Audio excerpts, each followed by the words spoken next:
Hello everyone. ఈ రోజుల్లో technology ఎంత స్పీడ్గా ఉందో దానికి తగ్గ హెల్త్ ఇష్యూస్ కూడా అంతే స్పీడ్గా వస్తున్నాయి. మెయిన్గా మనం తినే ఫుడ్ వల్ల 30 years ప్లస్ ఉన్న వాళ్ళకి బీపీ, షుగర్, కొలెస్ట్రాల్ ఎక్కువ అటాక్ అవుతుంది. ఇంత చిన్న ఏజ్ నుండి ఇన్ని జబ్బులు వస్తే మన లైఫ్ స్పాన్ ఎన్ని ఇయర్స్ ఉంటుందో ఆలోచించండి.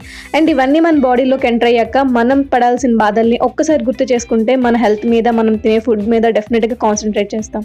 సో ఇలాంటి ప్రాబ్లమ్స్ రాకుండా హెల్తీగా తినే ఫుడ్స్లో వన్ ఆఫ్ ది రెసిపీ మునగాకు పొడి. ఇందులో రిచ్ యాంటీ ఆక్సిడెంట్స్ ఎక్కువ ఉంటాయి కాబట్టి బీపీ, షుగర్ ఉన్న వాళ్ళకి మెడిసిన్ లాగా పనిచేస్తుంది అండ్ ఫ్యాట్ బర్నింగ్ కి బాగా యూజ్ అవుతుంది. ఈ మునగాకుని ఇలా పొడి చేసుకుని స్టోర్ చేసుకుంటే మనం చపాతీలు, పుల్కలు చేసుకున్నప్పుడు అందులో కొద్దిగా యాడ్ చేసుకోవచ్చు. వేడి అన్నంలో నెయ్యి వేసుకొని కూడా తినొచ్చు. ఎక్కువ కార్బోహైడ్రేట్స్ ఫుడ్స్ తీసుకున్నప్పుడు ఇలా మునగాకు పొడిని యాడ్ చేసుకుంటే కార్బ్స్ % తగ్గుతుంది. మన బాడీకి కావాల్సిన యాంటీ ఆక్సిడెంట్స్ కూడా అందుతాయి అన్నమాట. సో ఈ మునగాకు పొడి ఎలా చేసుకోవాలో ఫుల్ వీడియో లింక్ కింద ఇచ్చాను, కావాలంటే చూడండి. అండ్ ఈ వీడియో నచ్చితే లైక్ చేసి కామెంట్ చేయండి. మర్చిపోకుండా మా మొహం కుకింగ్ ఛానల్ని సబ్స్క్రైబ్ చేసుకోండి.